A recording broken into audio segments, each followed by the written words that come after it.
listening to The Nasty Table, the premier source for tabletop role-playing actual play. Now come on in, relax, and pull up a seat to The Nasty Table.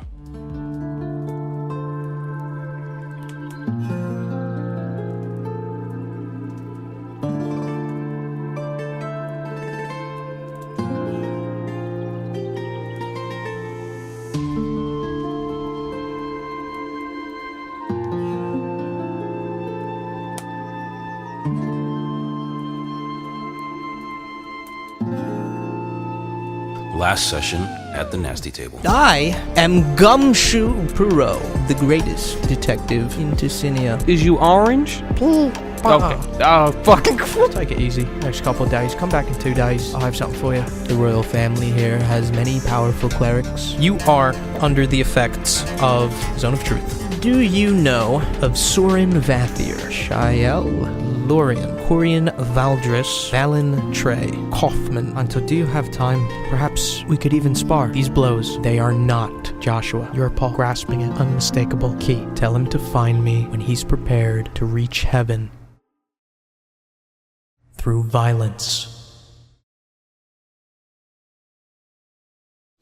Alex, I had a question for you. Because I think for the most part, you're the only other player at either of my tables who really DM'd for a long time. So I'm curious if this is a strictly me thing, or if this is like a natural thing for people who are doing their own campaigns. So, like when I write stuff for the campaign, which I mentioned, months ago, that I'm trying to write something every single day, and I'm still doing that. I'm writing something every single day, but there is... I only can write about things that I'm like interested in that moment. So like if I get inspiration from something and I'm like, oh fuck, that's really cool, and I start writing that, I can't touch that unless I'm interested in it again. So it always comes in like waves. It's usually like fucking like 9 o'clock at night where I have an idea and I'll just write.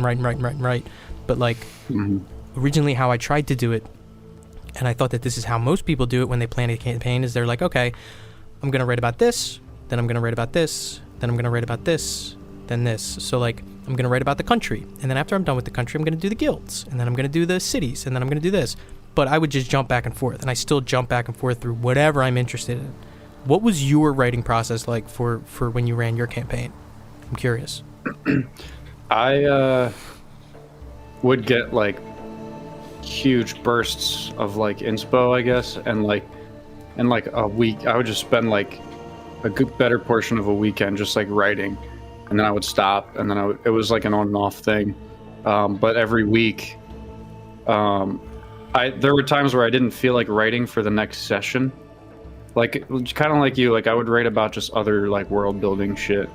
And there would be times where I didn't feel like just writing the next session. And Chup, I shouldn't even say this with you at the goddamn table. But there would be like times where like, oh, we're playing on a Saturday, and it's like Saturday morning, and I'm like fucking writing up like the skeleton of the session, like the day of kind of thing. So I mean, as your DM handler, I think I'm pretty good at the stuff that I do, and I think that I've been told it enough that I don't really have to dance around it. I've done it for a long time. I think that I'm pretty good at what I do. I prep all of my sessions the day of. We have never, ever played a session at this table that I did not prepare hours before. The reason that works for me, and I've explained my process to other people, and they've tried it, and they're like, I fucked up that whole session. How the fuck do you do this? The reason that it works for me is because when I'm not preparing the session, all those other days, I am actively working to familiarize myself with my own setting.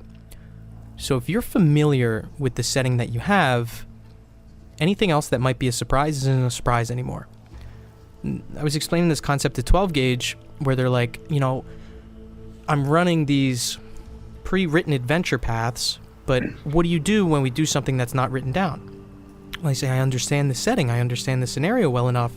So let's say you meet an NPC that's a lawyer.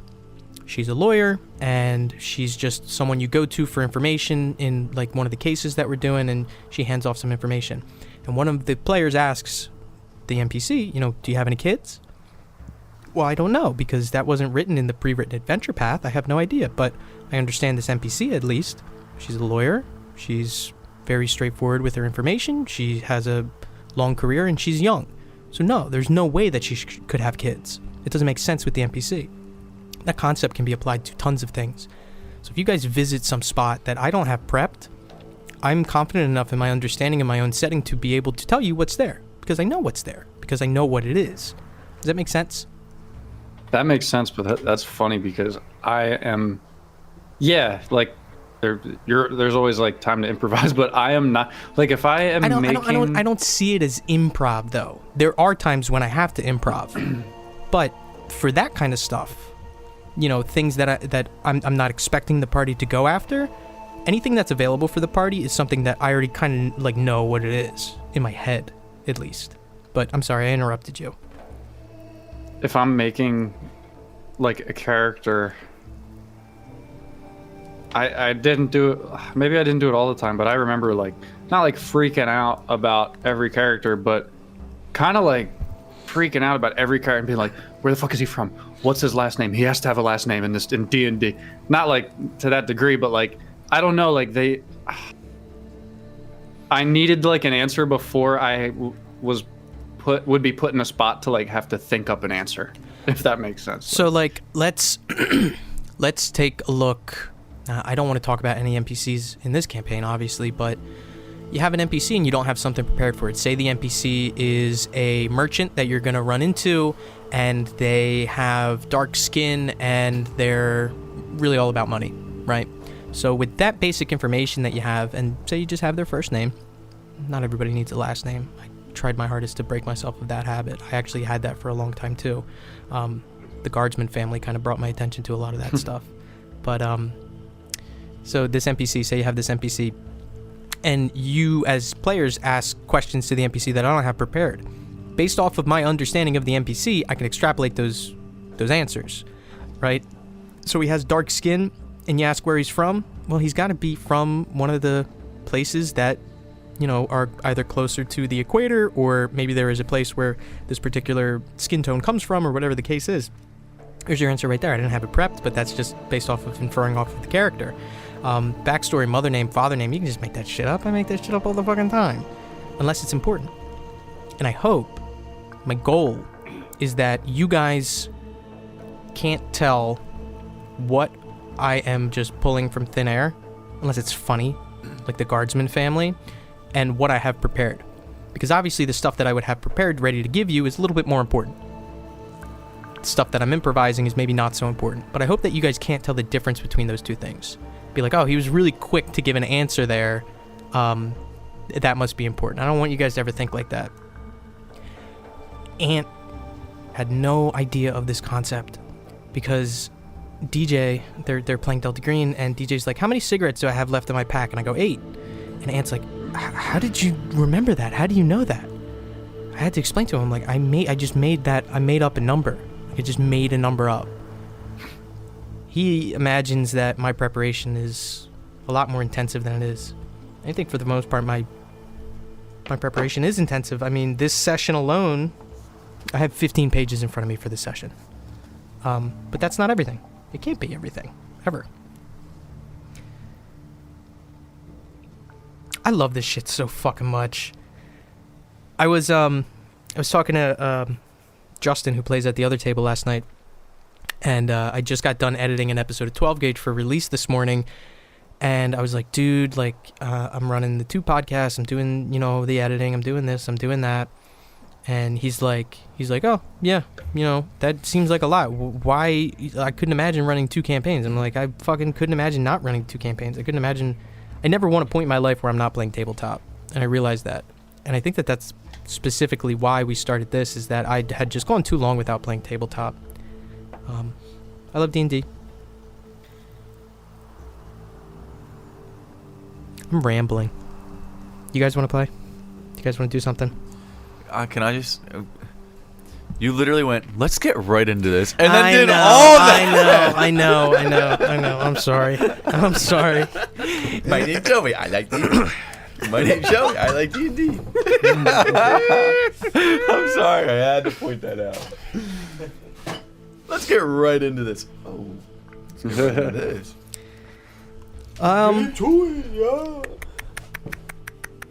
Yeah, let's get a recap. Give me a recap of that last session. You wouldn't have a court system. Exactly. Did you do it? No. No. Well, maybe they do have a court system in place. Maybe there's activists fighting against that for the right of interpretive law instead. Back in the 80s, like, somebody that got doesn't- fucked on Zone of Truth. That Yeah. doesn't help you well, I can't say like it didn't lead them anywhere if you only have people that are telling the truth. Right. Like you, it doesn't Yes. actively move you Yeah, somewhere. and It you just don't- like eliminates things. You don't have to answer the questions that are presented to you. Or, and I was expecting maybe a little bit of some stuff if the questioning got to a certain point, which, for all intents and purposes, it was a fairly cordial conversation between Gumshoe. If it increased to a level in which particularly difficult to answer questions were asked, you can also try and worm your way out of it by telling the truth and giving an answer that sounds like a reasonable answer, but it's not really, the whole truth, like that, the legalese and that kind of jargon. So that's a way to get out of Zone of Truth too. You don't have to answer the questions. You do not. Under You Zone are of not Truth? impelled to answer, but if you do speak, you can only speak truths. There was a I was expecting a little bit more reaction from the table when a fucking legendary action comes out. Never used a legendary action before. Do you guys know what legendary actions are? Nope. Legendary actions are actions that are neither actions nor bonus actions that can be taken of very, very high level monsters. Was expecting maybe a little bit more of a reaction, but oh my god, dude. Dude, it was a legendary action. It was legendary, dude. If he just he did a legendary move. He's literally legendary. Yo. I mean, if you guys, if you fucking posers knew anything about D&D, yeah, that's how you would fucking react. Oh, a bunch of fucking dorks. What? No, go ahead. Sorry. No, what? Go. Were you gonna say a tell for him? And there was an inaccuracy. I knew what it was. I knew- said it to Nick. I knew when we you- I walked knew out. you I was knew. trying to get you to. I was trying to get you to say it. I knew that fucked up. you knew what it was. He said that the guy saw him in the morning. He saw the little creature came to see you in the morning. Little creature. Whatever it was. What was it? The tiefling. Yeah, little creature. He's a creature. Came to see you in the morning, and then went off. But the murder happened the night before. The murder had already happened. The murder of the tiefling? Yes, had already happened the night before, and Joshua told you that he saw him that morning. Wait, I'm sorry. When did we find out the murder happened the night before? When we got to the scene. Gumshoe Yeah, and the when we bartender got- both said it happened at night. Oh shit. It was like right before you got arrested. Yeah. Right over here. So, within a room, within a tavern, within a city, the four of you find yourselves beginning your career as adventurers. Honto, still in deep pain, lies on the shredded bed, as the rest of you, Rook, Cree, and Levi, look on. What do the four of you want to do? Rook's just reading his fucking book. Sitting down, pulling out a chair, and these rooms, along with the beds, also have a desk and a chair as well. I'm reading and I'm like, I read like this. Dragging a Drag my finger across the book. as I read. Levi sat at the desk, and he's starting to work on his knitting. I'll just chill and eat some leftover stew. I was gonna say I look over and I say, What are you knitting? It's gonna be not yet, but it's gonna be a hat. Ooh. For you? No, not for me. Someone a little head of the pack. It's starting to be where I could show y'all a little bit of what I can bring to the table. Can't wait to see it. And I just go back and start reading my book.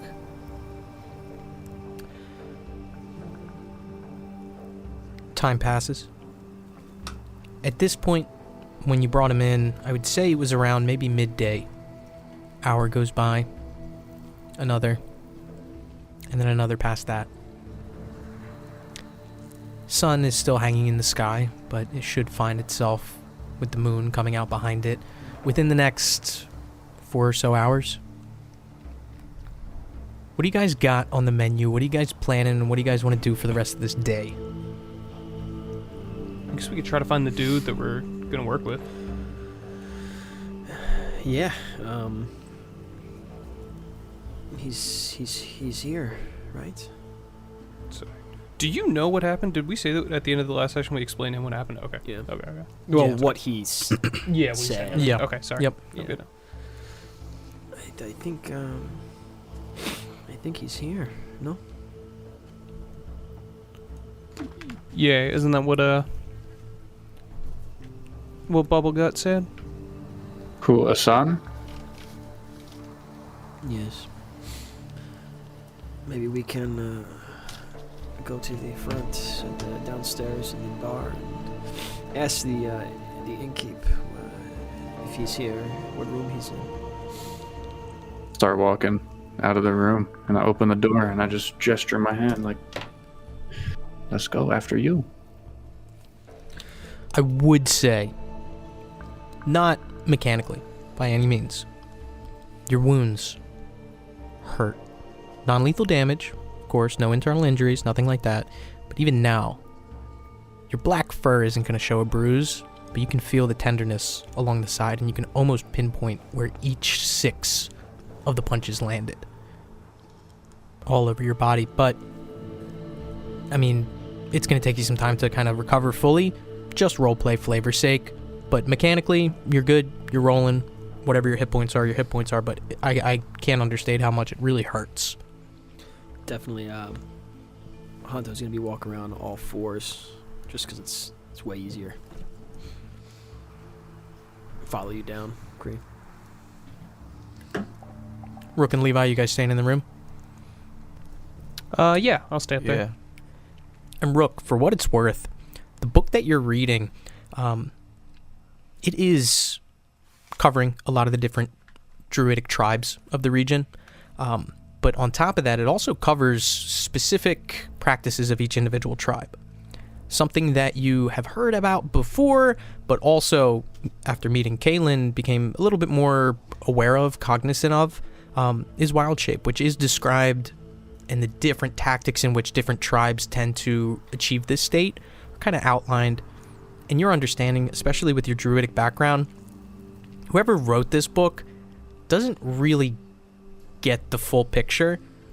Imagine a 1700s like Charles Darwin type making contact with these very culturally deep tribes of the earth, and their understanding of their practices almost painted in like a brutalistic way, like a savage way.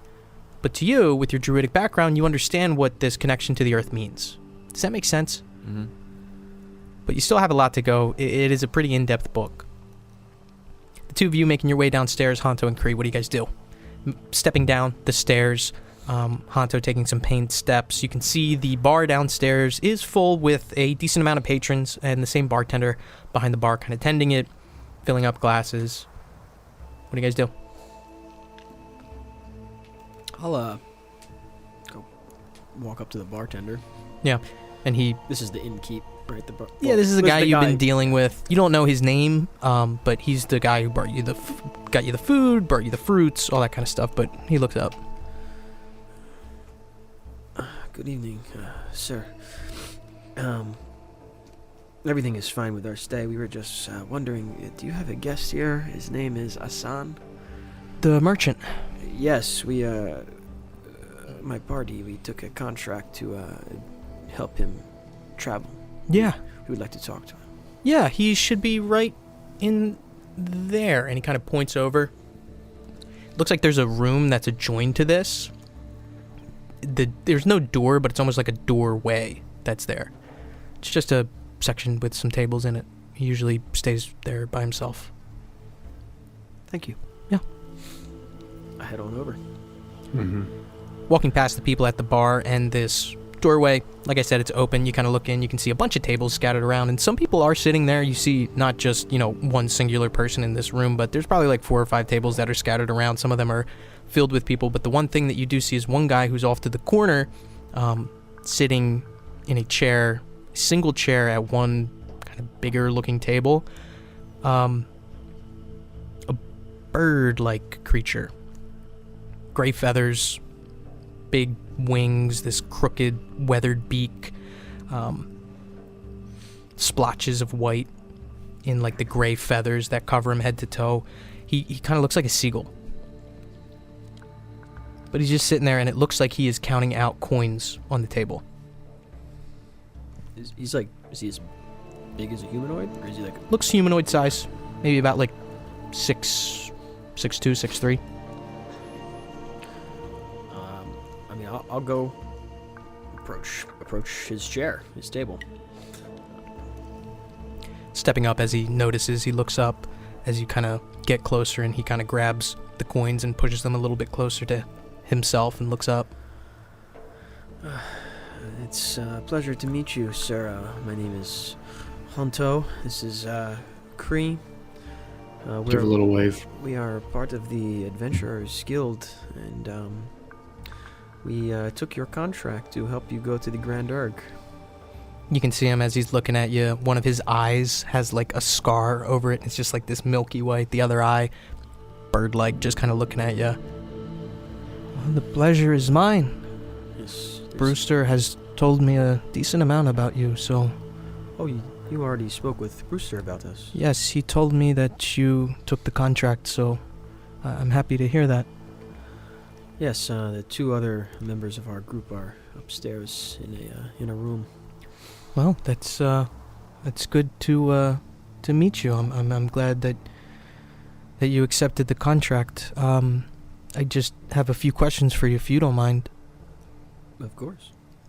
Do you have any experience in the region, the Grand Urg, where we'll be traveling? I personally have not been there. No, I don't believe anyone else in my party has. Kree? No. Neither have I. Well, do you have experience fighting in any measure? Oh, yes. We've gotten into our fair share of scraps. I'm recovering from one right now, actually. So I see. Fair amount of scraps. Have you any mages, clerics along with you? We have some tricks up our sleeves, I would say. We don't travel with a wizard. But, well, all the members of our party have proven to be quite talented and good at what they do. Well, to become members of the Adventurers Guild, you must be. So, in terms of payment, has Brewster explained the deal? Well, I am not really our party's financier. I believe he said 1 gold per day plus some gold up front. Yes, that's what I've outlined. Gold per day. Should take us 3 weeks to get there. Might be more, might be less, but no matter what, you'd be allocated 1 gold a day each. In the past, it has taken 3 weeks, 21, 22, 23 days. Sometimes more, sometimes less, depends on the road. As far as payment up front, I'd be comfortable giving each of you 5 gold up front. If that is what you can do, I don't see a problem with that. Kree? I'm sorry, I thought that, Brewster told us that you would be giving 10. Well, what Brewster says and what I say may be a little different. Is 5 a problem? I don't think 5 is much of a problem, but it's certainly a lot less than the 10 that Brewster told me about, so... Well, I am not privy to allow Brewster to speak on my payment method, but if it bothers you so... Does it bother you so? Gives me a bit of an itch. How about we say 7? stick my hand out. He puts down this clawed hand attached to this wing and shakes it. Kind of a gentle grip when he shakes your hand. So, as far as traveling arrangements go, I assume you have camels, beasts of burden? No. We do not. We've been traveling by foot, primarily.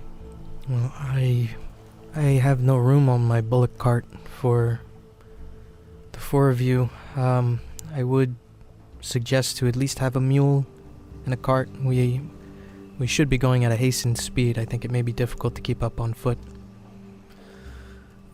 Well, maybe for the rest of my group, but I'll be fine. I'm sorry, what cart did he just say? He said He's got? He said a bullock cart. Can I roll to see if I know what a bullet is? Bullock, with a Oh. CK at the end. Go ahead and roll Okay, animal handling for me. Go ahead, bud.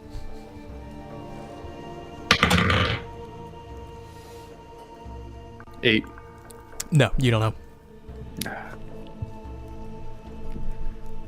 Well, I would suggest any travelers get some beast of burden. Perhaps you can visit the stables. There's a stable master. He's in the silt markets. He could give you a good deal on at least a mule, if you mention my name. He's Quetzal born, like me. His name is Amir. I'm here. Do you have any questions of our travels? Is this where you'd like to meet when we are ready to go? Yes, ideally. I plan to leave in 10 days, mainly because I have to leave tonight. I'm traveling to the Scorch. I have to pick up our 5th member. It's a man I owe a favor to, so I should be back in 10 days, and when I return we can leave.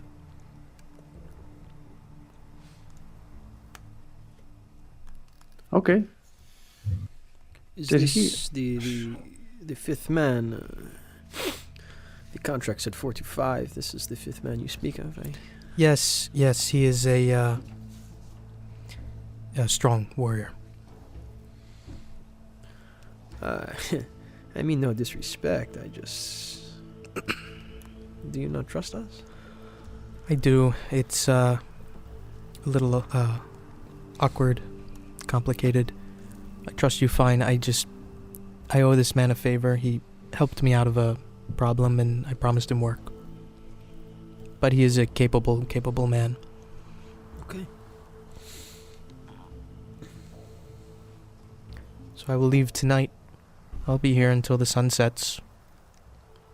5 days there, 5 days back.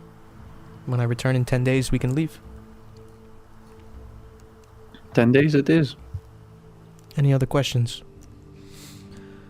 I do not have any, but, well, maybe we will have our other 2 group members come and show their faces to you before you set on your journey. I would prefer that. I'll give both of you the 7 gold up front, and if at some point before nightfall you could send down the other 2 party members so I may see their faces. Okay. And he reaches around, picks out a couple coins, slides over 7 gold to both of you. Thank you. To be clear, I know I was not asked it, but we shouldn't be carrying any cargo of value to anyone other than the typical folk. Do you understand? I am not sure that I do. Simply dyed cloth, lizard skins, leathers, other silks. Nothing dangerous, I should say. It does not matter to me what you carry. I took the job. I suppose, but some people are wary of carrying particular goods. Did not know your inclinations. But I look forward to working together nonetheless. It's been a pleasure. Gives you a Walk out. nod. You leave too, Kree? Yeah. Follow Honto out. Okay. Back upstairs? Yep. Yeah. Okay. Levi, Rook, anything that you guys do in this in-between time? No, I was just sitting there knitting Like a bitch. like a bitch. I'm reading and I'm focused, but like every so often, like I just kind of like say something to Levi, or like I'll like just like look up and like stare at him, and then a couple times I come over and I want to try it on. I come, use you as a model. Maybe for a second, I use one of your needles to thread one through. That's intimate, dude. What is it? I mean, in this stage of the knitting process, what does it look like? It's not. It's so it's like a knitted cap. Go ahead. Real quick, I just want to know, did you do any research on knitting for this? No. Oh, I would have. Maybe like the stitch types or anything? no. Oh my God. What kind of stitch are you doing? I don't know. Madness. No? Oh. I would have had a lot of fun with it. Yeah. Okay. Anyways, just fucking Jeez. weirdo. Let's get back. You guys to wanna what go we were home? doing. Yeah. It's cool. You got to be knowledgeable about it. What if I ask you? What if an NPC asks you? I'd punch him in the teeth. You'd take his soul. That's right. Don't ask about my hat. What color is it? It's red. It is a red knitted cap, and it's got the two kind of ear flaps, which are just kind of getting down to the bottom, and then it's got the two kind of strings that hang off the ear flaps. Is it a oh fuck, what are they called? They're called toques, I think. Is that what it's called? I'm thinking of like I think it's the called a toque. South Park kind of Yeah, hat. I think they're called toques. Yeah, like the aviator winter hat kind Yeah, of thing. mhm. Yeah. Would it fit your head? Yeah, about. Okay. About. Maybe a little bit smaller. It's not, and it's also not meant. I mean, like it could be a little warm, but it's not meant for direct warmth. There's some pretty open stitching in this thing. Okay. And how long you think it's going to take you to complete it? Whole thing probably can get it done today. Just a cat. I've Okay. knit it before. Okay. I've done the cross body 3 and 3 switch stitch. Okay, so Yeah. you do know a little bit about fucking knitting. I just made that up on the spot. It was good. It was That good. I was liked good. it. Fuck it. So yeah, Honto, Kree, you guys both walk back into the room. I like imagine I walk in and like he's putting the hat on fucking Rook or something. Playing dress up. We found Amir rather quickly. He's downstairs and he said that he would like to speak with you both at some point tonight. So, because he's going to be leaving tonight and won't be back until 10 days from now when we will meet and start our quest together. Okay. Was he nice? It's polite, I would say. all right. We all squared away on the payment there. He has your We're gold. getting 7 gold up front. Like both of you will get 7 gold, and then 1 gold per day, just like Brewster said. All right. And the do we got to go get a 5th guy? No, he's going to get a 5th. He said he owes him a favor or something like that, but it is not our concern. I hate to say it, but Honto, did you end up telling your friend about where we was headed, the contract we took? Yes. Think that's gonna be an issue? We will find out, won't we? Guess so, man. Guess so.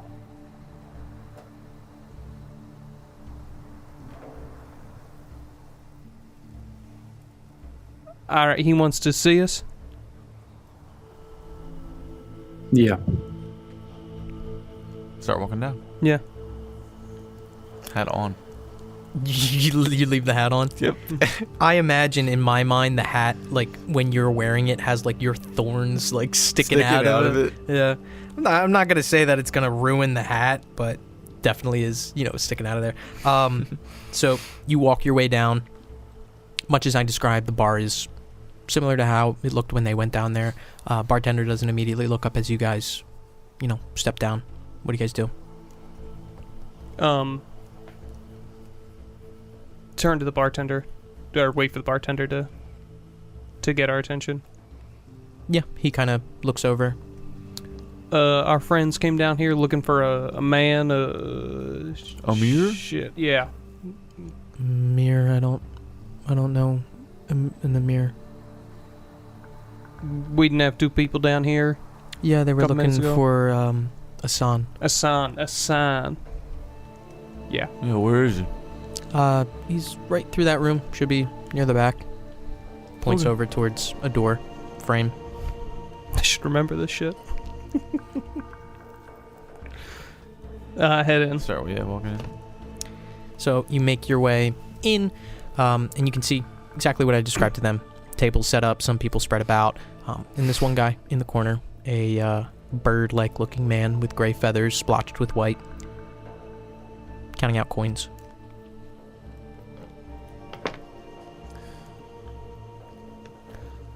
Well, hello there, sir. He looks up, stops counting his coins, kind of pushes them closer to him. Oh, you must be the, Levi. Leviticus Kane. pleasure to meet you. My name is Hassan. Pleasure to meet you. Myself. Shake his Rook. hand. He looks Nice over to meet you. towards Rook. Nice to meet you as well. My way. Indeed. I've been to your homeland before. It is Oh. a wonderful place. You've been there. Yes. Yeah, a long time ago. I miss it. It's great, isn't it? People were very friendly there. Oh, yeah. Have never seen a My Way in Kincaidine.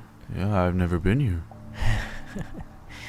I explained some things to your friends. I'm not sure if they related to you, but I have your payment up front. If you have any questions about what we're planning on doing, free to ask. Yeah, 7. Yes, 7 each. Yeah, sounds about right. He counts them out as you're talking. And this time it's going to take us to get there. Do you ever factor in, hell, we'll be 3 weeks from home, being honest? I'm not sure the question you're asking. You got a plan for us to get back, or you kind of staying out there? Well, I plan to stay out there and perhaps travel further west, but truthfully, I'm guided by whatever prices are wherever I go. If we get to Fort Chasm and prices for a particular good are cheap, I'll purchase them and go where I know that they would sell for higher. So I can't say for certain that I'm not planning on returning directly to Kincaidine, but I also cannot say that I won't go somewhere else. You'll see, perhaps, kinda. Depends on what the market prices are in Fort Chasm. And anything you think we should acquire before we head out? Well, I spoke to your other 2 party members. I mentioned if you have no beasts of burden, camel or horse, I would definitely purchase one. I let them know about a contact that I have at the stables in the silt markets that would be able to cut a deal. Other than that, maybe there's cartographers around. If you have no beasts of burden, I assume you don't travel by wheel often enough, so perhaps some cartography tools. There's a shop ran by a man that I also know who could give you traveler's tools, parchment, maps of the area as well. But it is up to you. I think we're good then. Grab the gold from the table. I grab the gold and I say, I mean, we could use some help on that. Maybe we should get a camel. We might as well look into it. Like I told your friends, it is another Quetzal-born like myself who runs a stable there. His name is Amir. And if you are interested in cartography tools or maps, there's a cartographer also, a Quetzal-born like myself. His name is Kaplan. They operate in the silt markets. Thank you very much. 10 days, you said? Yes, I am going to retrieve the fifth member of this caravan guard. It's a 5 days journey. Should take me 5 there, 5 back. And we will leave on the 10th. If you're not here on the 10th day, I will wait 2 longer. And any beyond that, I'll leave on my own. Fair enough. Great meeting you, sir. Yes, absolutely. I look forward to working together. You too. Turn around. Turn Go around back and up leave. to the room. Yeah. Back up to the room. Honto and Kree, while you guys were alone in the room, anything that you guys do? I'll just sit in the corner and say a prayer to Cedro. Okay. Rook. Levi. You guys enter back in the room.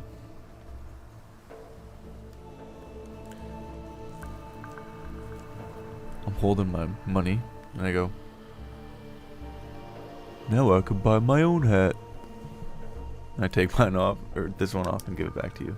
Yeah, and I go to finish up the last of the stitching on it.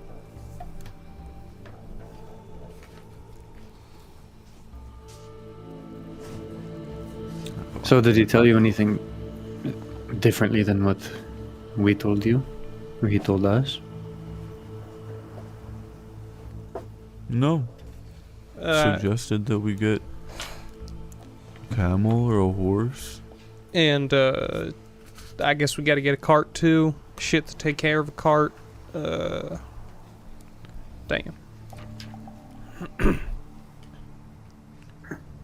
Go for it, Yes. Joey. You guys got a cart. Did we bring it back with us, or did we leave it down there? We haven't said anything about it. I swore we brought it back. I'm assuming you guys brought it back. I swore, like we said that we brought it back. I know you guys said that you brought it back, but I don't know where it is right now, so I'm going to make the call that it's in the Adventures Guild parking lot, just like sitting there outside. Did we at least chain it up? No. Fuck. It's roaming around. You catch it in the field eating grass.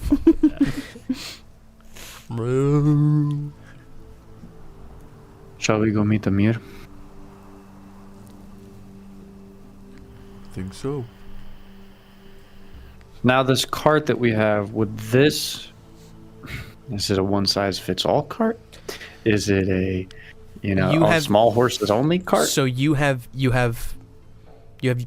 experience with this cart. You've seen this cart. You know what the cart looks like. You know its dimensions. You understand that it is a hand-drawn cart, like a wheelbarrow.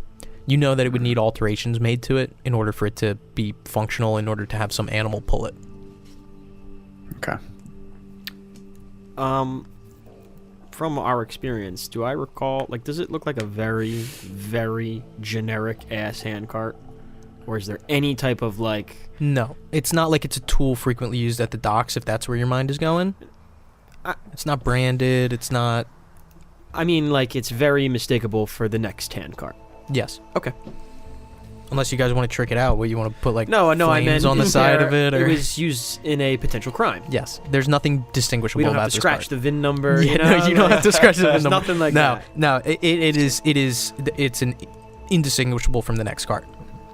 Dude, I want to get a paint job. Could you imagine we're like 3 weeks out of the city, we pass some guard, they're like, That's the cart! I know that cart! That's the cart! Get him! License plate L627G. Get him!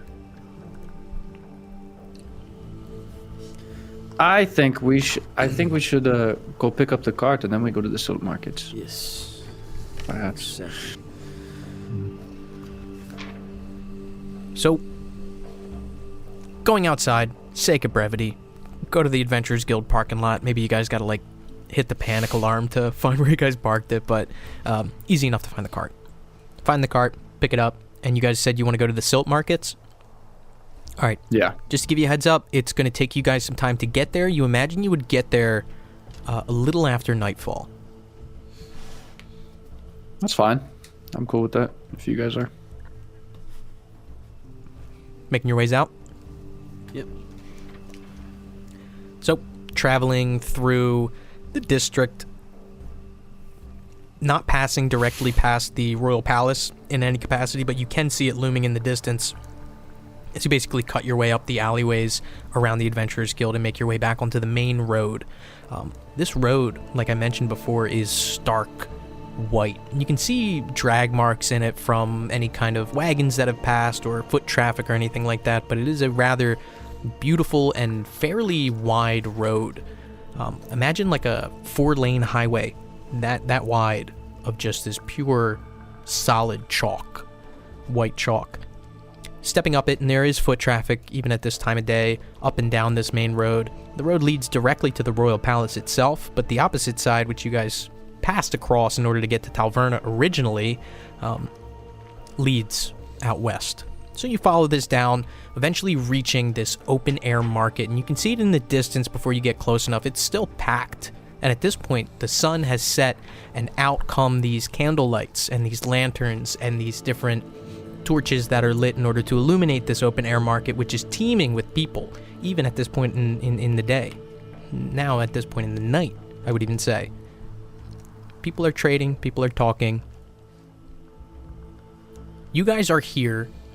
You are aware of some sort of stables. I mean, what do you guys want to do?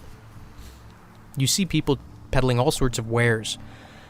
And compared to the dock ward where you saw mostly tools and fish and stuff like this is an all manner of things. Trinkets, gems, goods, like raw goods, silks, leathers, all sorts of stuff. It's a little overwhelming. What do you guys want to do? Is anyone selling? Can I see anyone selling like food or anything, consumables like that? Yeah, so it actually looks like people are selling a lot of different foods. Not like pre-made foods, like a food stand, but raw goods. Yeah, you see people selling raw chunks of meat, which you're not sure exactly what it is. You also see fish, like I mentioned in the docks as well. But on top of that, you see people selling fresh loaves of bread. You see people selling like prepackaged hardtack, prepackaged different rations that you think would be able to be transferable into mechanical rations, and a wide array of different kind of foods as well. I don't want to go to like a meat or a fish stand, something where it's like vegetables, fruit, kind of shit like that. Yeah, there are some people that are selling, the big thing that you see is a lot of figs and dates. Okay, perfect. I'll walk up to one. Hello. Do you trade? Do you only sell, or do you trade as well? I mostly sell, but I can trade as well. What did you have in mind? Oh, I see what you're selling.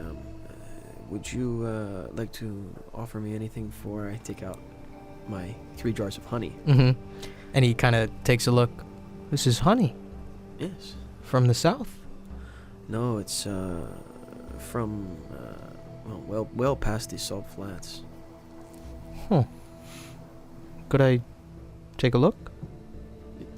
I'd grab one, take the top off, and yeah, and he kind of right in his looks face. over, smells it, sticks his finger out. This is a human, by the way, kind of like fat, heavy set. He sucks on his finger.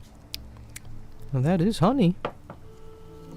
I never heard of honey this far north at all. It's interesting. Yeah, I suppose. What are you looking to purchase? Well, either some food you have here, or if you would just simply like to buy this off of me to then sell it yourself, I would not mind. Whatever you think it's worth, pay me a little less. Well, I could either give you 7 silver per jar, or perhaps 10 silver worth of my fruits per jar. I'll take the fruits. Will the fruits, how long will these last? If you have any stuff that's longer lasting, that would be appreciated. For the honey, I can give you the top quality. Lasts maybe, say, a week or 2. Maybe more.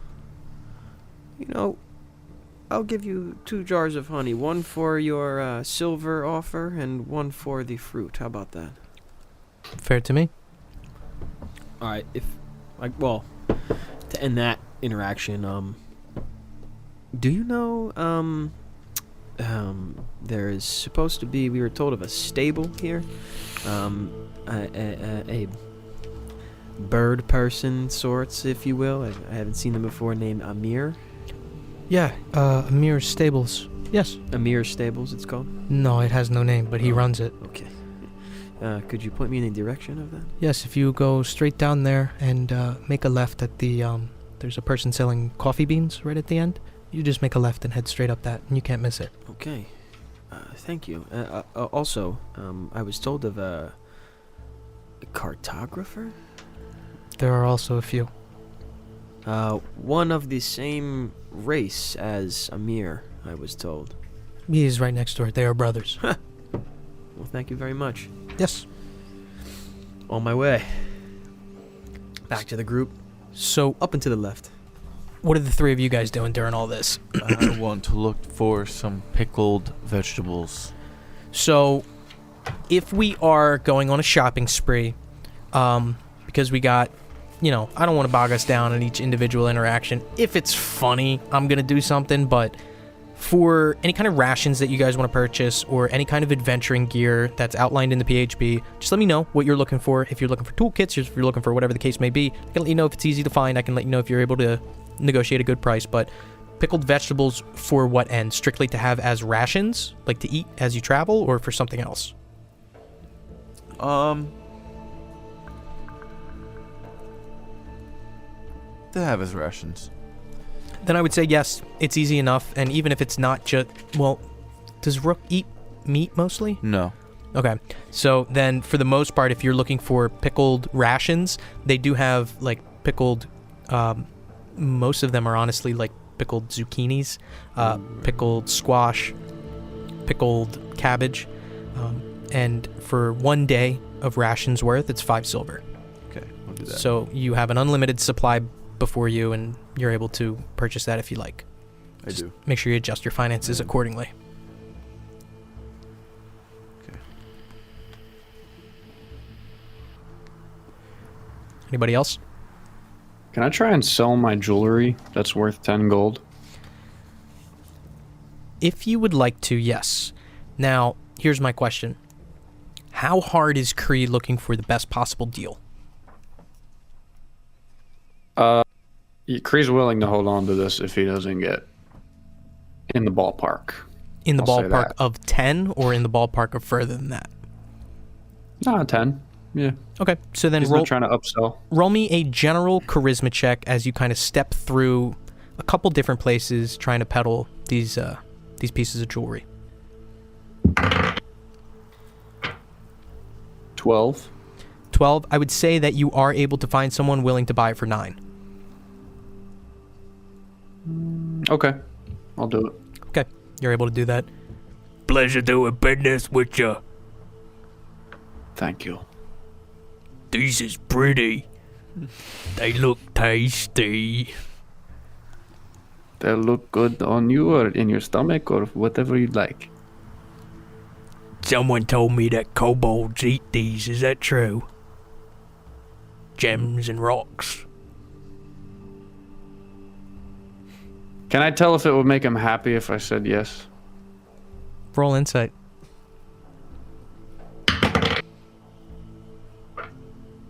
13. It would make him pretty happy, yeah. Some do. I don't. I knew it. Have a nice day. I walk away. Anything else you just want to do? Yeah, can I try to find the shop, the cartographer with the maps? Yeah, so when Hanto kind of comes back, do you kind of explain what you were told?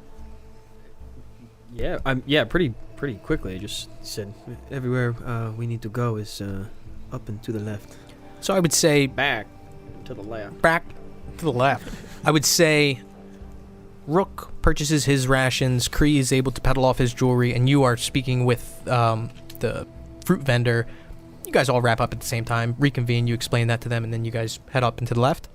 Up and to the left. Up and to the left.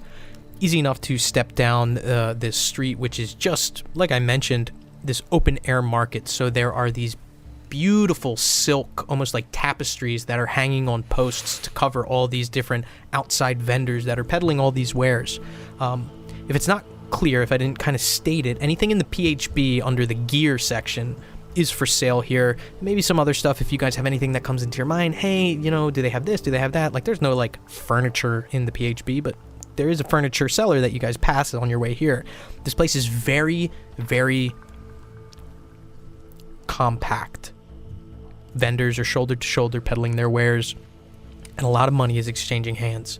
It's not particularly busy. You guys aren't bumping shoulders with other people, but as you head up, you do see, as that fruit vendor mentioned to you, someone who's peddling various different coffee beans. Make a left, and you can see it actually directly at the end of this small little alleyway, a stable that's set up, and you actually see like the back of the horse. Probably, I'd say maybe 60 or so yards ahead of you. Well, it looks like this is the spot. Let's go find Amir. Let's do it. Making your way up, you can see these stables, like I mentioned.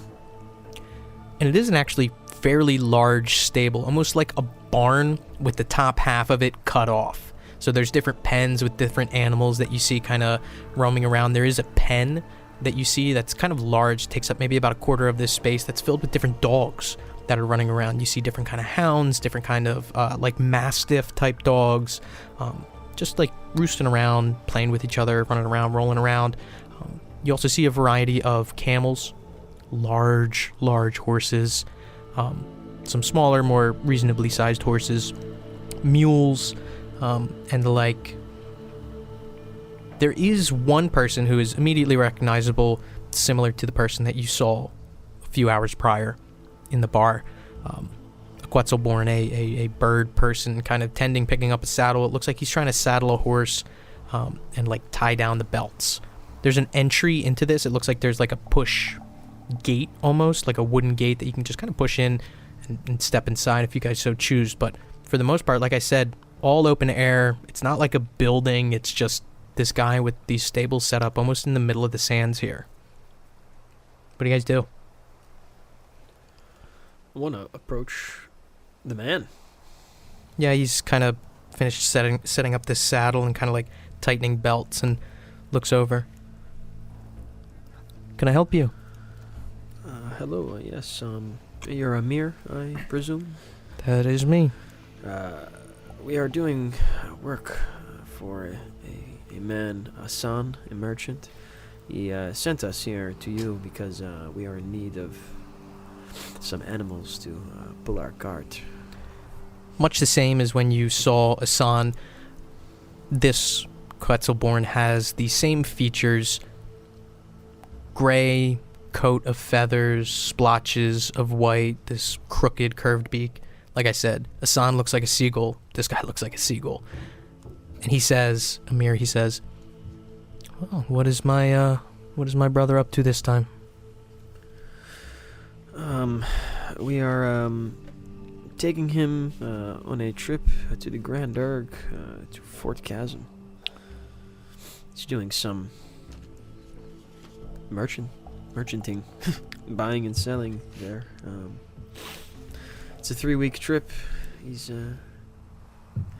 picking up another fifth party member right now. Well, not right now. I think this evening he's leaving. And he'll be back in about 2 weeks, and then we will leave. He does have the mind for money. So, what are you in the market for? We have draft horses, riding horses, camels, mules, mastiffs, dogs.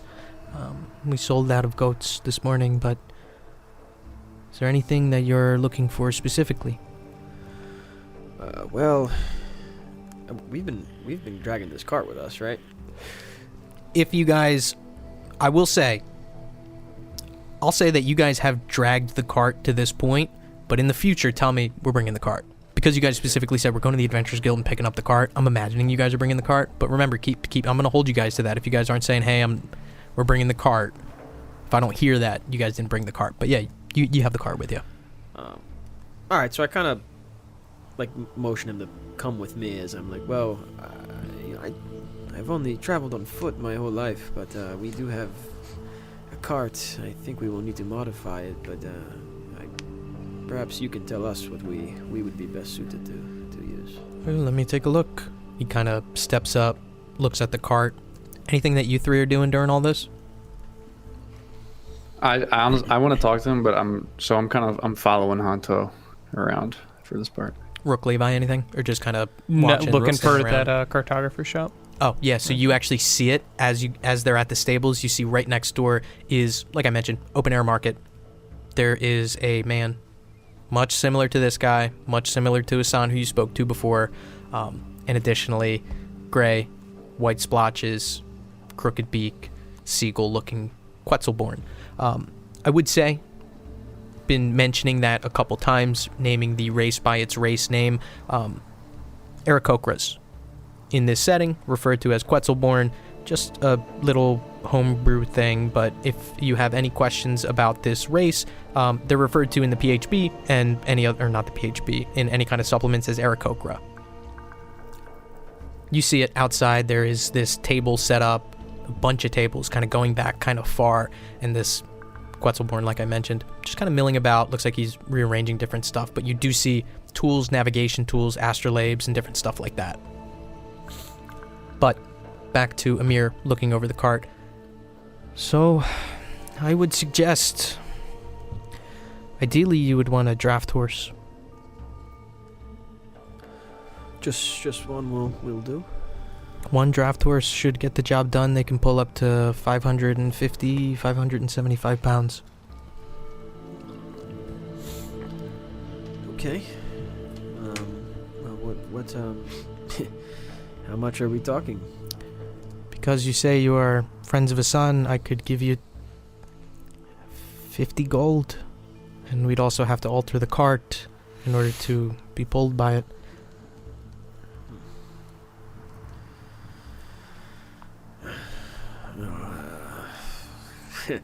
I don't think any one of us singly has enough gold. We'll have to talk to everyone and see. There are alternatives. You know, you could have a mule as well.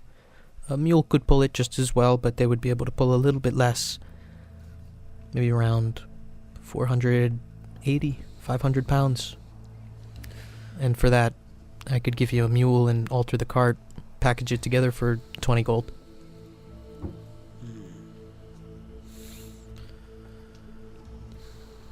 Is everyone still here? Or Everyone except for Levi. okay. I think that sounds like a good deal. Yes, we could do 20 gold. I just want to make sure we have the right resources for our trip. How a mule, a horse. Again, I know you're not a traveler, but you're more experienced than me. How fast do you think, on average, we'll travel throughout the day, pulling a load? Pulling a load, perhaps 30 miles a day. Okay. Maybe less. With a mule, 24, 25. I think we could get away with a mule. I wouldn't have a problem walking some distances alongside the car to reduce the payload. My mules, for what it's worth, I breed them here myself, and they are bred with the draft horses. Stronger than the average mule you would find. And if you are working with Hassan like you say, his cart is pulled by ox.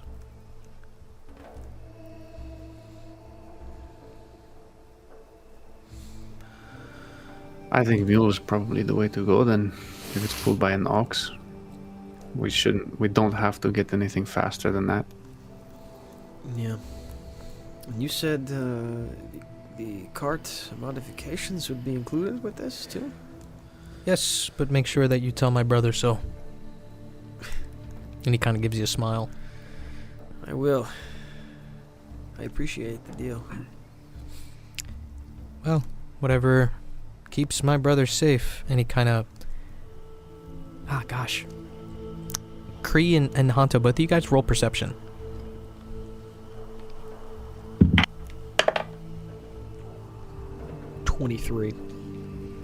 Nat 1. Kree, you don't even notice it at all, but Hanto, it's hard to miss. As he says, whatever keeps my brother safe, he's looking directly at Kree's sword when he says that. And then kind of looks back towards you.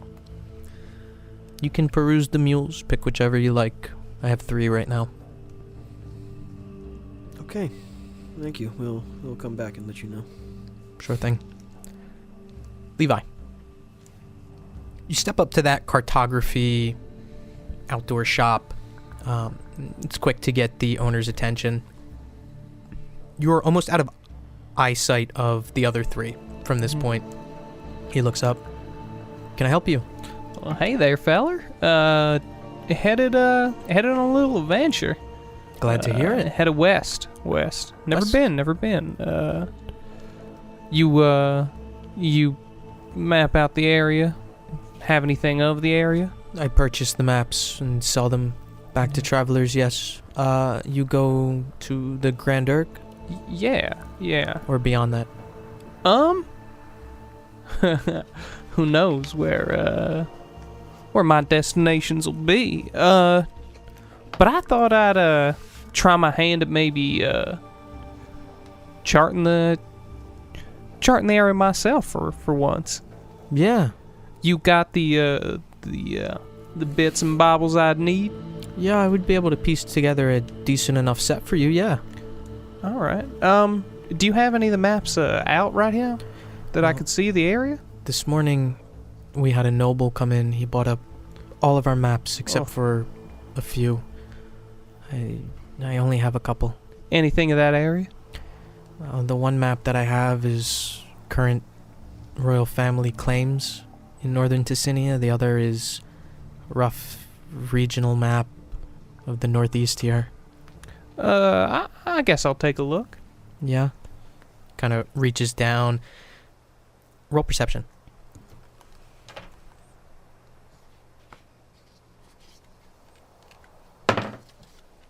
Fuck, 6. He reaches under the like the table there, comes back up with 2 rolls of parchment, and they seem pretty large. He unrolls one, and he's like, "This is recent map. This is rather new, maybe 2 or 3 months old. It's just whatever royal families have declared for the region, where their zones of influence are." And he unrolls it. It looks like a fairly well-made map. And then the other one he unrolls, he's like, "This is just general regional map for the northeast of Ticenia as well." And that one too looks pretty well made.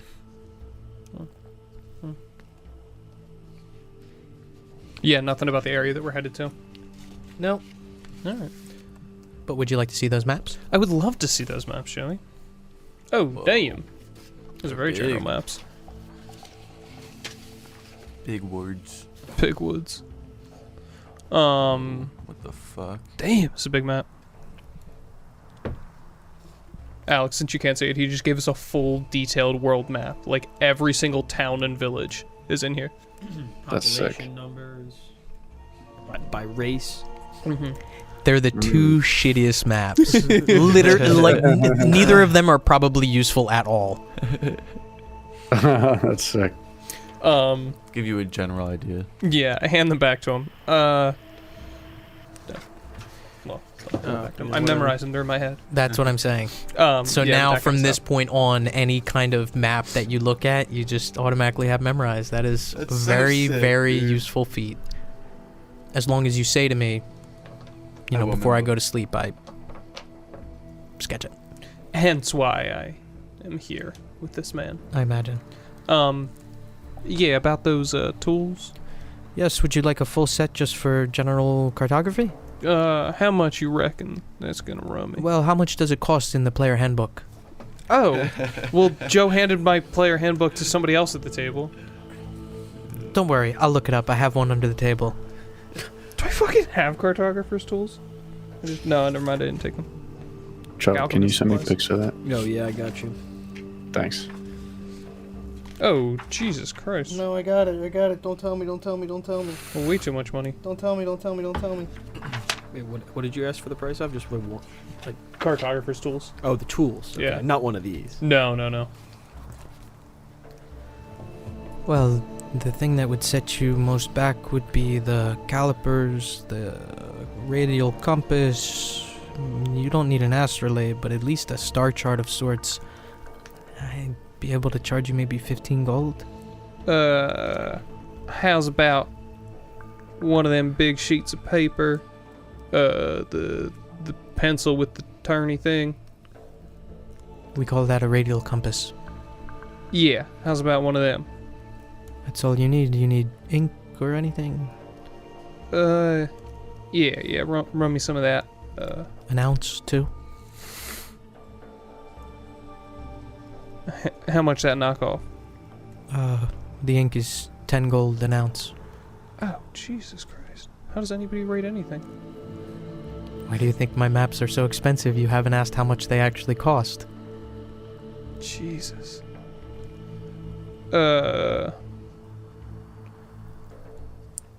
Let's cut the ink. Let me do the paper and the compass. Yeah, so the parchment itself, I can give you a deal, maybe, say, 5 silver for a stack. Maybe 15 or so pieces in there. Mm-hmm. The compass itself, I'll give it to you for 4 gold. This motherfucker. They are precise tools, Yeah. made by experts, artisans. I hand him the silver for the paper. Mm-hmm. It's good doing business with you. I appreciate it. Wrap him up. And he closes the maps back up and Mhm. sticks them back under the table. You leave? Yeah. God damn it. Would you say 5 silver? I don't remember what I said. I think I said 5 silver. Sure. 5 silver. 5 gold. 5 platinum. Why is everything so expensive? This particular sect of It things is, are yeah. always very expensive. You know how much a spyglass costs? Like a telescope? Yeah, but doesn't it have to have like a certain kind of glass in it? Yeah, it's just like quartz. It's like polished Mhm. quartz, but it's 1,000 gold for a Mhm. spyglass. So, back at the stables, what are you guys doing? Can I take a really in-depth look at the mules? Like, is there any way that I would be able to tell which one's the strongest? Roll animal handling.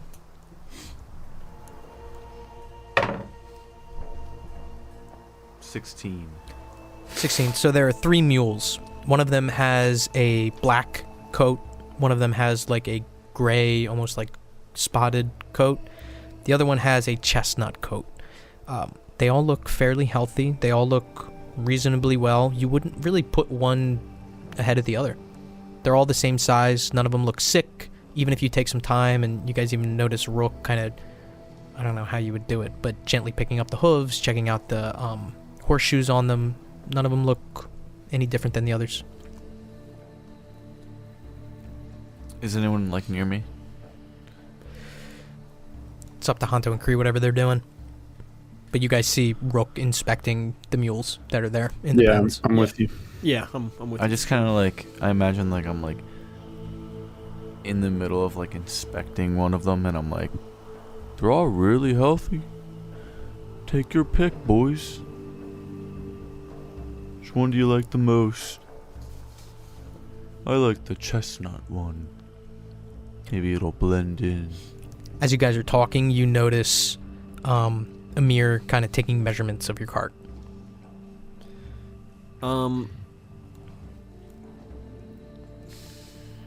Do they have any type of like mount, anything to grab on them, or they're like totally bare in They're the stables? Totally bare in the Okay. stables. I want to roll.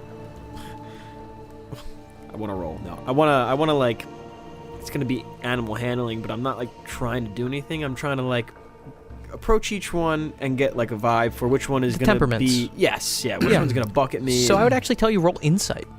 Okay. Fucking beautiful.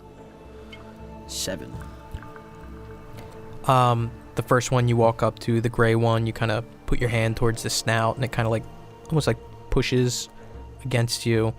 You go up to the chestnut one, and he doesn't give you any resistance as you kind of pet his snout. Then you go over to the black one, and he kind of like rears back a little bit before you touch, and then slowly comes back up and lets you pet him. Whatever you can extrapolate from that is up to you. You said the middle one didn't give me any resistance. True. And the first one reared away. Okay. And what color was the last one? Which one was that? Black. Black reared away and then came back. Chestnut stood there the whole time, and the gray one reared away.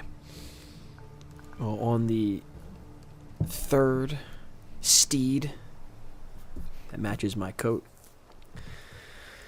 You're cautious. I like that. I like this one.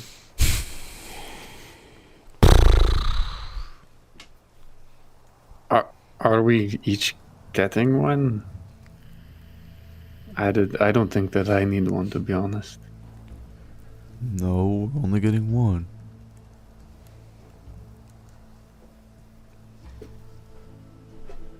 I like the I chestnut like that one one. too. But whatever I don't you know. guys want. I think that the black one is, and I'm like pointing at the black one. I think that one is the one that we need. Okay. Sorry, Rook. Maybe next time. It's okay. I like all of them. Kind of shout out to Amir. Amir, we like the black one. Yes, he is the only one in the stables without a name. Really? Maybe when we return him, he will have one. Return, Oh, return to here. perhaps. I took your measurements. I can maybe fix you up something in the next 2-3 hours. Or if you prefer, you can pick it up tomorrow. It is up to you.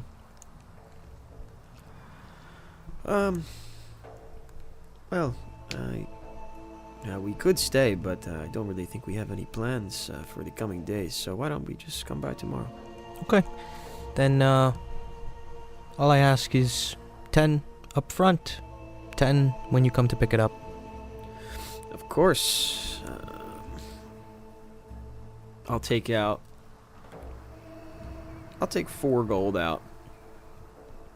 Does anyone else have anything they would like to offer up I take out this time? 6 gold and I cover the rest. Okay. Here's 6 for our new friend. And the new cart. I will prepare a bill of sale for the mule, and also I will write the cart up as a repair, but at least you can have the documentation necessary. You can pick it up tomorrow along with the cart and the mule. Wonderful. Thank you, Amir. Absolutely. You've been Can very can good I help. ask Amir before we go if Hassan has ever shared any, I don't know, hiccups on the road or anything that maybe we could be aware of before we take this journey? Me and my 2 brothers, Hassan and Kaplan, the 3 of us were all merchants at one point. Kaplan and I realized that it is no place for old men. Our place is to stay stagnant in one place, build something. Hassan himself, he always needs to keep moving. He's been injured here and there, but He is a skilled navigator, a skilled traveler. In recent times, he's hesitant to go to Fort Chasm, and this is the first time he is hiring a caravan guard, of which I'm assuming you are. But his passion is there, and he was a decent fighter at one point, but hiccups, I don't know. Do you know of a man that he was a favorite to that would... He's bringing a mystery man to help with this trek. Does that ring a bell to you? He's picking him up in the Scorch. Both you guys roll persuade, or one of you roll with advantage. Both roll. Yeah.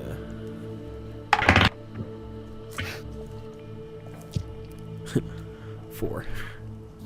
Not one. Oh my god! That's 2 nat 1s this session for you. Bro, put that thing in jail. Yeah, you got another? Not up here. I don't know. It does not ring any bells. I know he was stranded at one point, but he returned. This was months ago. Okay.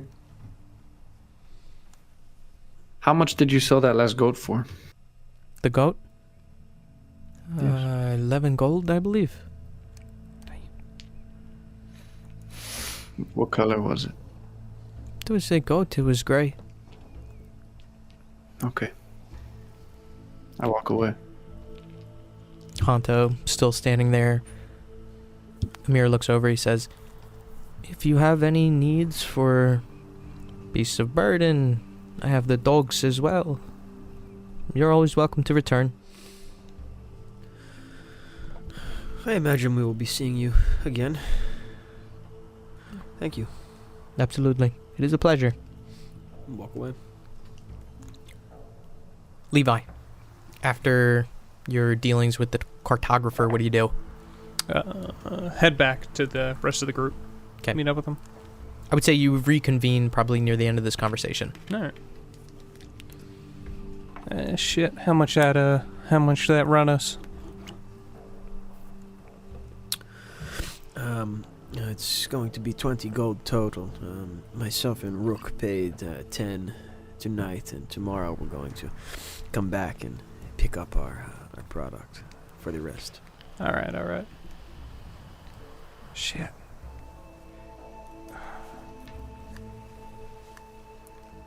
There is one more thing that I'd like to look through in this district, if that's okay with you three. I'd like to look for some armor. Sure. We're here. Yeah, I want to look around for armor. An armor merchant. So, I mean, it's a little complicated. Are you looking for leather or metal armor, I suppose? I am looking for, I guess, hide, or if I see any chain, that would be nice, but... Yeah, so I guess I should rephrase it. Light, medium, or heavy? Medium. Medium. Damn. So I would say, for the most part, it's not difficult to find a leather worker who is selling hide armor. They're also selling studded leather as well, and other light armors there, leather armor just straight up, and padded armor as well. And you should roll just a general charisma check for me. Just navigating the markets, maybe asking around. 13. 13, and you're also able to find a blacksmith that looks like they're making chain link armor, like chain mail. They're also selling scale mail there too. Okay. Yeah, I want to see how much he's selling. So just mechanically, I want to try to buy a chain shirt. So I want to see how much he's trying to sell that for. So when you do enter that blacksmith shop, he does tell you that the chain shirt itself, he's selling it for 55 gold. The fuck? Okay, can we repeat this?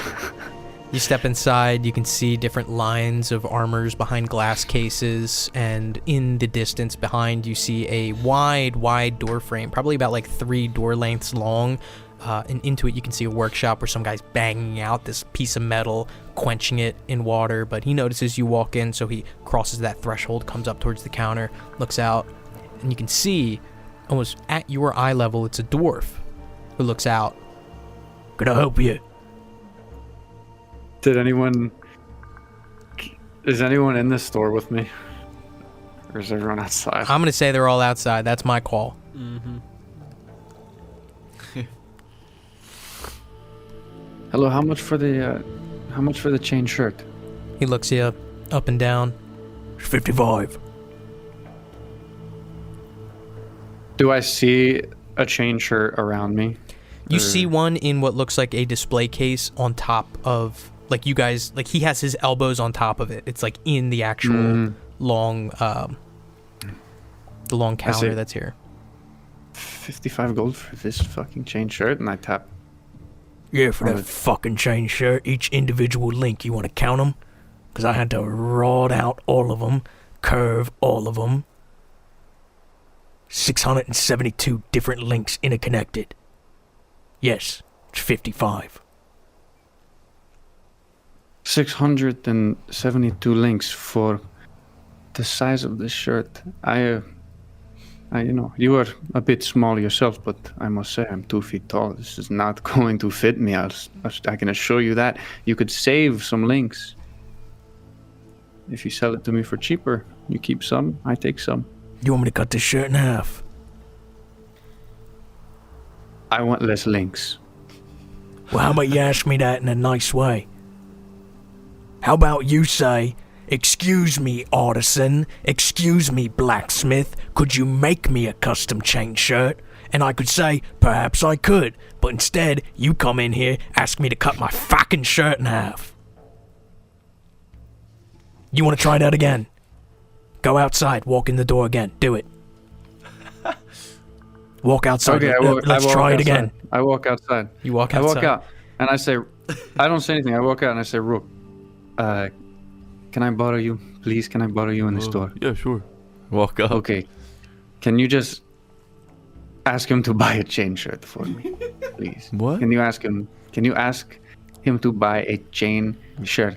Can I ask him to buy a chain shirt? I'm not selling a chain shirt. That's right. We'll be buying a chain shirt. We will be buying a chain shirt. I will be paying for one, but I just need your help. Can you please go? Okay. Okay, Are very you- good. I are open you- the door. Are you coming And with? I'm like, yes, I'm coming. I'll be right behind you. I go in. Rourke walks in. I'm like hiding behind him. Rook, you step inside and you see a dwarf behind the counter who looks up as you enter. Go help you. Hello, sir. I like turn around and look down. And I'm looking up like this. I'm looking to buy a chain shirt. Yeah, I got one. For, Okay, how much? it's gonna be 50 gold. I turn around. It's gonna be 50 gold. He looks over. No, it's 55 for him. But 50 for me? Yeah. This isn't even gonna fit you. I know, that's why I brought you. May I please have a custom shirt? For me. I said it. Roll persuade with disadvantage. I want to use my inspo. Roll straight. Go ahead. At one. Oh, only one. Okay. 13. Sure, I can make you a custom fitting chain shirt.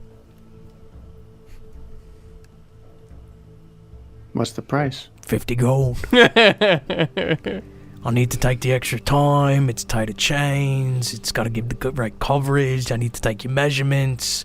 It's a special custom fitting process. What if I bought it? You can have this one And he taps on the case. for 50 No, gold. I want one custom made for him. It's the same thing, fella. Thought it was 50 for me. It was. Now it's 55. No, it's 50. I will give it to you. I will pay you 25 gold. And I will also give you this magic healing ointment. And I pull out a jar of honey and I put it on the counter. Magic healing ointment.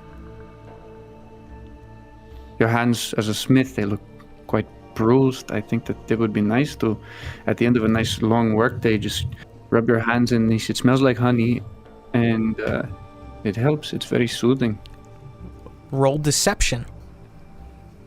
At I wanna use it. disadvantage. I want to use an inspo point.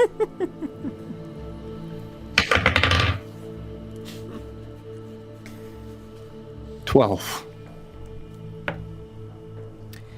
You see the blacksmith rub his top hand over his bottom hand, just kind of like drag him across, mutter some words under his breath, stick his finger out, and look out towards you.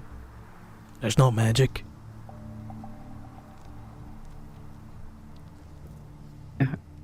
Under the table, cast prestidigitation and make the jar glow. Of course it's magic. What kind of glow? Be specific. What color shirt is he wearing? He's wearing like a leather apron. Orange. Roll sleight of hand.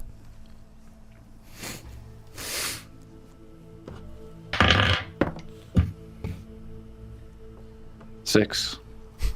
I just saw you cast that. Cast what? I don't know, I would Well, imagine prestidigitation.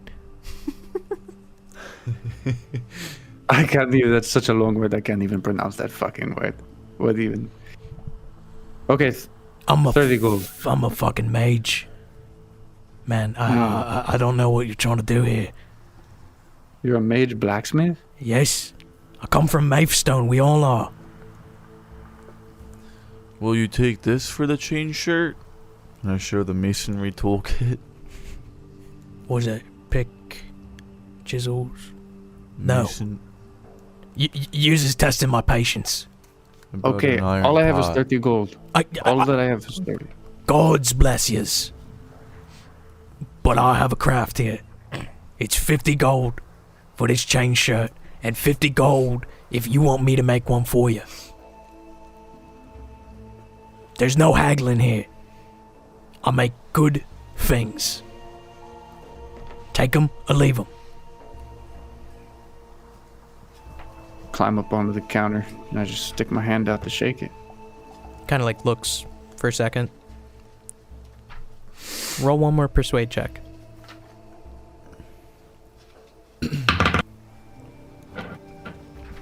Eight. Dude. He reaches down and shakes your hand. It's a business. I'm sorry. I just shrug my shoulders. Maybe I'll be back. Walk out. I don't care. You walk out. Yeah. Rook, you stay there or you leave? I leave. Walking out. Four of you reconvene. Yeah. It's getting late into the night. It's starting to have the temperature drop substantially. Maybe we go sleep. Yeah, if everyone's done their shopping for the night, I'm ready to head back to the inn. Head back to the inn. Heading back to the inn, back out through the silt markets, and into the various alleyways of Kincaid Dean, you make your way back to the tavern. With a night of commerce under your belt, the four of you head back to catch some Z's, and that's where we're going to pick up next session.